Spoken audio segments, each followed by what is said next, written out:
Soldados rusos ahora usan el apodo muerte silenciosa en el campo de batalla. No porque sea rápido, no porque sea poderoso, sino porque cuando se dan cuenta de que está ahí, ya es demasiado tarde. Algunas unidades reportan no escuchar nada hasta los últimos segundos, otras nunca lo escuchan. A diferencia de la artillería, misiles o drones tradicionales, muchos de estos sistemas pueden seguir cazando, incluso cuando Rusia intenta interferir o bloquearlos. Eso se está convirtiendo en un problema serio para el Kremlin, porque las armas que se están extendiendo por el frente no solo son más difíciles de detener, sino que se están volviendo más inteligentes, y están cambiando la forma en que se libran las guerras. Entran los drones y robots autónomos, también conocidos como muerte silenciosa.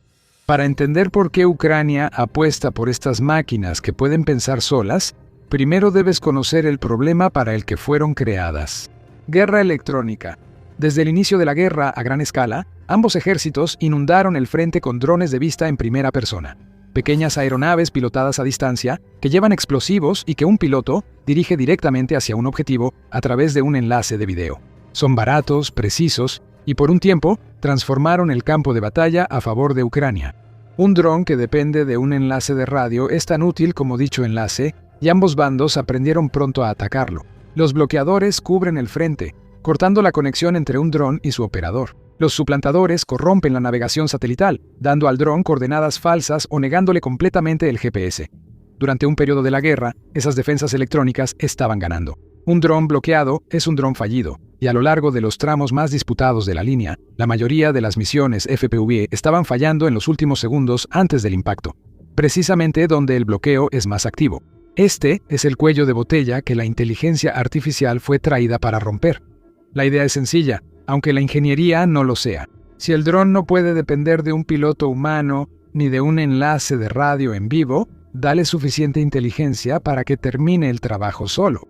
Esto se logra con software de reconocimiento de imágenes y navegación visual, permitiendo que, tras ser apuntado a un objetivo, vuele el último tramo solo, reconozca lo que está viendo y corrija el rumbo incluso si pierde la señal. La toma de decisiones pasa al dron, volviéndolo inmune a las interferencias tradicionales. El efecto de ese cambio es medible, y las cifras explican por qué ahora cada brigada en Ucrania lo quiere. Según Katerina Bondar del Centro de Estudios Estratégicos e Internacionales, quien ha estudiado los sistemas autónomos de Ucrania, agregar este tipo de autonomía terminal a la navegación y el apuntado eleva la tasa de éxito de un ataque con dron de aproximadamente un 10 a 20% hasta cerca de un 70 a 80%. Eso es una mejora de 3 a 4 veces. Y significa que ahora 2 drones asistidos por IA pueden lograr lo que antes requería 8 o 9. Para un ejército en desventaja numérica, ese factor es clave. Cada dron que acierta es un dron que no tuviste que construir 2 veces, un piloto que no tuviste que arriesgar y un objetivo al que no tuviste que enviar infantería para tomarlo. Hay un segundo multiplicador oculto aquí. Con la inteligencia artificial manejando lo más difícil del vuelo, la habilidad necesaria del piloto baja mucho, lo cual es clave para un país con crisis de mano de obra.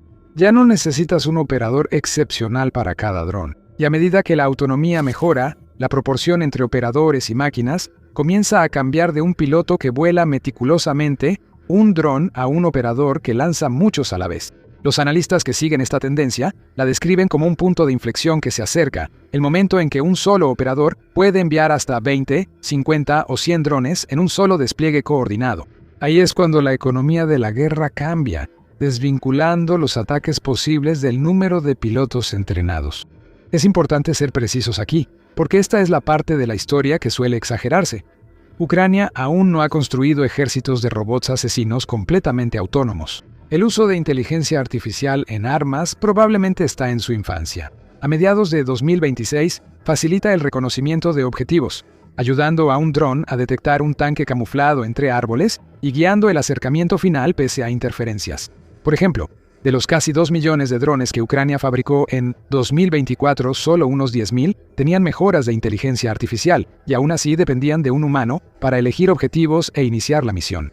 En 2026 la producción ya había dado un salto de escala, con planes de terminar 2026 con 7 millones de drones anuales. Pero no hay conteos precisos de drones mejorados con inteligencia artificial, lo que sugiere que, en efecto, son una pequeña minoría de los que están en la línea del frente. Aún así, no podemos ignorar el valor real de estos drones. Mientras la guerra aérea cambiaba por la inteligencia, una revolución paralela avanzaba lentamente en tierra. Robots. Ucrania ha invertido recursos en vehículos terrestres no tripulados, robots sobre ruedas o orugas que transportan municiones, evacúan heridos, llevan armas pesadas y cada vez más realizan asaltos por su cuenta. Y los soldados ucranianos que los operan han aprendido algo de sus prisioneros rusos. Los rusos, incluso, tienen un apodo para estas máquinas: muerte silenciosa. Ese apodo señala una característica táctica real que vale la pena analizar con detenimiento, porque explica por qué un robot lento y torpe puede ser más aterrador que uno rápido. En un campo de batalla moderno, el primer sistema de alerta de un soldado es su propio oído. Escuchas el zumbido de un dron FPV acercándose, el motor de un vehículo, el chillido de un motor. Y ese sonido te da los 2 o 3 segundos que necesitas para cubrirte. Un robot terrestre casi silencioso elimina por completo esa advertencia. Según reportes de CNN que estuvo incrustado con unidades ucranianas que operan estas máquinas, los soldados rusos dicen que a menudo no pueden escuchar a los robots acercándose hasta que están a unos 10 metros, y un robot terrestre a 10 metros llevando una carga explosiva pesada ya está bien dentro de su propio radio de explosión. Para cuando lo escuchas, escucharlo ya no te ayuda, ya no queda tiempo para reaccionar. Ahora, 2 cosas aumentan esa ventaja. La primera es la carga útil. Un chasis de 4 ruedas puede llevar más que un dron aéreo pequeño, como una carga explosiva grande o una ametralladora pesada con munición. Así que esa máquina que llega en silencio también es desproporcionadamente más letal. La segunda es el papel que hace posible el silencio: la infiltración. En un asalto, la explosión de los primeros robots sirvió de distracción, mientras otras 4 máquinas se infiltraban tras la línea enemiga, algo imposible para armas que se anuncian. El impacto psicológico se nota en las reacciones de los defensores. Un comandante ucraniano, con el indicativo Cyber, relató el uso de un robot contra una posición enemiga, y ver a los rusos simplemente entrar en pánico, arrastrándose, pegándose al suelo, sin idea de cómo responder a una amenaza que no podían escuchar ni localizar. El silencio le quita a un soldado las 2 cosas en las que más confía: sus sentidos y su tiempo. El equipo también destaca aquí. La unidad de Cyber usa un robot con una ametralladora Browning pesada sobre orugas y cámaras que le dan gran campo de visión. Puede ocultarse entre la vegetación por días, ya que no necesita comida, agua, ni se cansa, ni sufre calambres, a diferencia de los hombres que reemplaza. Lo único que lo obliga a regresar a la base es la munición, ya que una vez que ha agotado sus balas, tiene que volver para recargar. Al ser entrevistado, la unidad de Cyber ya preparaba un sucesor más rápido, capaz de moverse a 10 millas por hora y portar armas ligeras en combate. En pocos meses, estos vehículos dejaron de ser rarezas y casi son equipo estándar, transportando suministros, evacuando heridos de zonas de muerte y realizando ataques que antes costaban vidas a la infantería. Ese último punto es donde los robots terrestres se conectan con la lógica central de toda la estrategia ucraniana. Una unidad de ataque robótica de la Tercera Brigada de Asalto de Ucrania, designada NCNC-13, hizo el cálculo sobre sus propias operaciones. En 164 asaltos, la unidad estimó que habría necesitado aproximadamente 2.300 infantes para lograr el mismo efecto que consiguieron sus robots, y habría esperado perder a cerca de la mitad de ellos muertos o heridos en el intento. Según la propia unidad, eso significa que las máquinas salvaron unas 1.000 vidas ucranianas. Esto explica claramente por qué Kiev invierte todo en automatización. Cada asalto de un robot evita la muerte de un humano, lo cual es importante porque Ucrania inició la guerra en desventaja. La magnitud de este cambio es, según la propia Ucrania, enorme. En abril, el presidente Volodymyr Zelensky afirmó que las fuerzas ucranianas realizaron la primera captura de una posición rusa utilizando únicamente robots y drones, sin infantería en tierra. Y agregó que desde principios de año, las máquinas no tripuladas habían realizado unas 22.000 misiones. Son cifras del gobierno ucraniano, declaraciones presidenciales en un discurso sobre la industria de defensa, y tienen las reservas típicas de anuncios en tiempos de guerra. La dirección general que mencionan está confirmada por reporteros sobre el terreno y por analistas en el extranjero, indicando que gran parte de los esfuerzos de Ucrania en la guerra ahora son no tripulados. Y en el centro de esta transformación está el hombre que Zelensky nombró para acelerarla. Mikhailo Fyodorov tiene 35 años, lleva 4 meses en su puesto como ministro de Defensa y nunca ha servido un solo día en el ejército. Su experiencia es en tecnología, no en tácticas. Creció en la ciudad acerera de Zaporilla, la misma ciudad que ha visto intensos combates en la guerra. Comenzó gracias a los videojuegos en su adolescencia. Creó un negocio de publicidad digital antes de terminar la universidad y se convirtió en socio de Facebook, vendiendo anuncios dirigidos. Zelensky lo contrató primero para manejar las redes sociales durante la campaña presidencial de 2019 y luego lo nombró, a los 28 años, ministro responsable de digitalizar el Estado ucraniano. Al mudarse al Ministerio de Defensa, llevó consigo ese entorno: jóvenes asesores y analistas de datos en sudaderas, una mesa de ping-pong en el pasillo y la visión de alguien que ve la guerra como un fundador de Silicon Valley, ve una industria lista para ser transformada. Así como las apps cambiaron el servicio de taxis y el reparto de comida, Fyodorov cree que la guerra puede transformarse delegando el combate a máquinas. En una entrevista con el New York Times, Fyodorov afirmó que el mundo necesita seguridad y solo las armas autónomas pueden garantizarla. Las equiparó con armas nucleares y sugirió que los países que inviertan en automatización ganarán las guerras futuras. Es una visión de disuasión basada en algoritmos, no en ojivas. Es importante aclarar que esto es lo que Fyodorov busca, no la situación actual de Ucrania. El artículo del New York Times señaló que entonces la inteligencia artificial y las armas ucranianas se usaban principalmente para reconocer objetivos. El futuro autónomo es la aspiración. El tanque camuflado en el bosque es la realidad. Debajo del futurismo hay una estrategia concreta ideada por Fyodorov y respaldada por Zelensky, diseñada para obligar a Rusia a sentarse a la mesa de negociaciones.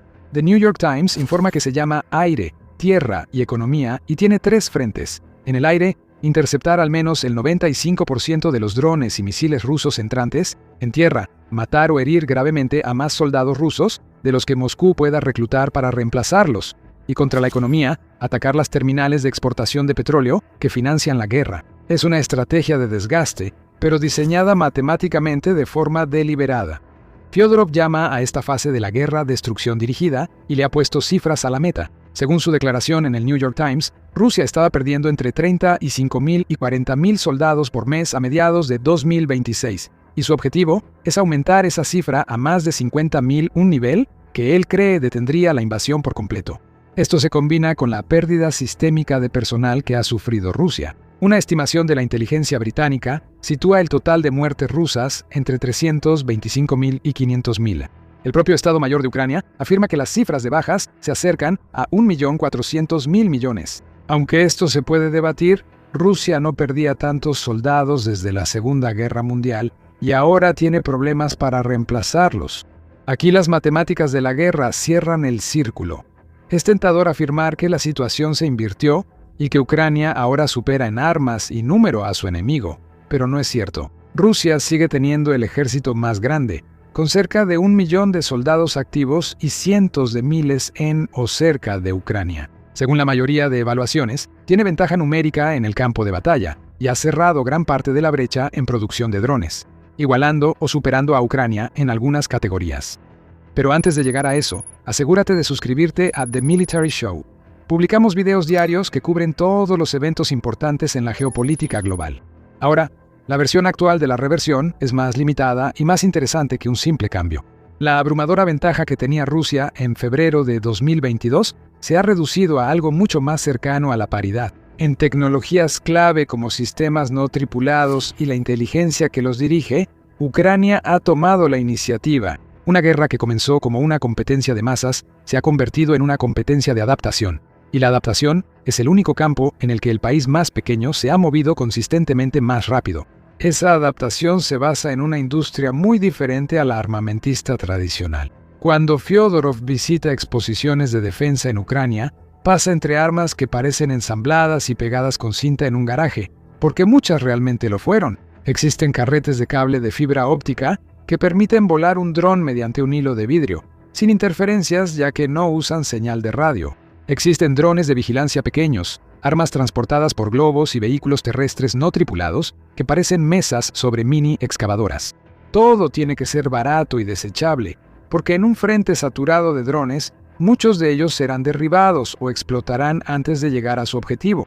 La genialidad de este enfoque no radica en un arma específica, sino en construir barato, perder sin problema e iterar rápido. Fyodorov ha hecho de la guerra una fuente de datos que podría ser uno de los mayores activos de Ucrania a largo plazo. Los combates han creado un enorme archivo de videos de batalla anotados, grabados por drones de vigilancia y ataque, incluso imágenes de cómo actúan las personas en sus últimos momentos al acercarse un dron. El Ministerio de Defensa empezó a compartir estos datos con empresas de países aliados para que entrenen modelos de inteligencia artificial con información de combate real, en el proyecto Avenger Labs. Esto muestra un futuro donde el botín más valioso en la guerra son los datos de entrenamiento, no el territorio. A pesar del impulso de la visión de Fyodorov, se ha enfrentado a algo que no puede cambiar. Los comandantes del ejército ucraniano, la charla futurista sobre la guerra con robots, ha generado resistencia en las Fuerzas Armadas, a tal grado que analistas hablan de una lucha de poder entre el ministro y los generales. La objeción desde el campo no es que la tecnología sea inútil, sino que la transición hacia el combate no tripulado avanza más lento en la realidad que en los discursos de Fyodorov. Esa charla sobre batallas entre máquinas puede parecer ajena a la guerra real, que sigue siendo sobre trincheras llenas de lodo y cuerpos. Pero la situación no es tan unilateral. El comandante en jefe de Ucrania, general Oleksandr Syrskyi, sigue ganando batallas con tácticas tradicionales de armas combinadas, blindados y maniobras de infantería, métodos que dieron grandes victorias a Ucrania al inicio de la guerra. Muchas brigadas en el frente han adoptado toda ventaja tecnológica posible. El comandante de la brigada K2, uno de los primeros en adoptar drones FPV, elogió tener a un ministro de defensa joven y con mentalidad tecnológica que habla el mismo idioma que las unidades, alguien a quien ya no tienen que explicarle nada. La realidad de la guerra está entre estas posturas. No es solo elegir entre hombres y máquinas, sino una integración compleja y disputada de ambos. Y vale la pena recordar detrás de todo esto por qué se recurre a las máquinas en primer lugar. Los robots no son una demostración de poder, sino una respuesta al agotamiento. El informe de CNN desde el frente mencionó a 2 soldados ucranianos que habían pasado más de 11 meses en trincheras de primera línea sin rotación, siendo cazados constantemente por drones, y que en un momento se quedaron sin costales de arena para construir las defensas que podrían mantenerlos con vida. Uno de ellos caminaba 30 kilómetros al amanecer hacia un lugar seguro, sin hablar con su esposa en casi un año, solo por mensajes de radio grabados. Estos son los hombres a quienes la automatización pretende proteger. Los robots existen porque no hay suficientes de estos soldados y porque los que quedan están siendo llevados más allá de los límites de lo que los seres humanos pueden soportar. El motor de la revolución no es el entusiasmo por la tecnología, sino la escasez de hombres y la falta de voluntad para seguir sacrificándolos, lo que finalmente nos lleva a donde Fyodorov cree que todo esto se dirige y a la inquietud que lo sigue de cerca. Según su visión, la zona de muerte, esa franja de varios kilómetros de ancho, a lo largo del frente donde todo lo que se mueve es cazado por drones, con el tiempo quedará vacía de personas. Las máquinas lucharán contra máquinas, en el aire y en tierra, y la escala de pérdidas humanas que define esta guerra llegará a considerarse insostenible, obligando a que la guerra evolucione hacia algo casi sin derramamiento de sangre, favoreciendo al bando que automatice primero. Es una visión seductora, y es el punto final lógico de todo lo que Ucrania ha construido. Como señaló el New York Times, esta visión debería hacernos reflexionar, ya que las guerras rara vez siguen una lógica clara. Se desenvuelven en direcciones impredecibles y sacar el juicio humano del proceso, entregando la decisión de matar a una máquina que actúa por sí sola, podría aumentar esa imprevisibilidad en lugar de controlarla. Las organizaciones de derechos humanos han marcado firmemente su rechazo a las armas que seleccionan y atacan objetivos sin un control humano significativo, y es justo esa línea la que Fyodorov busca cruzar. Por ahora, Ucrania libra una guerra asistida, no una autónoma, usando inteligencia para extender su pequeña fuerza en un frente amplio y hacer que un enemigo mayor sufra bajas más rápido de lo que puede reponerse. Y la táctica parece estar funcionando, al menos según reportes de campo sobre una muerte silenciosa imposible de detener. La verdadera innovación de drones de Ucrania está en los ataques de largo alcance, no en la línea del frente. Para más información, mira este video. Y por último, asegúrate de suscribirte a The Military Show para más noticias diarias.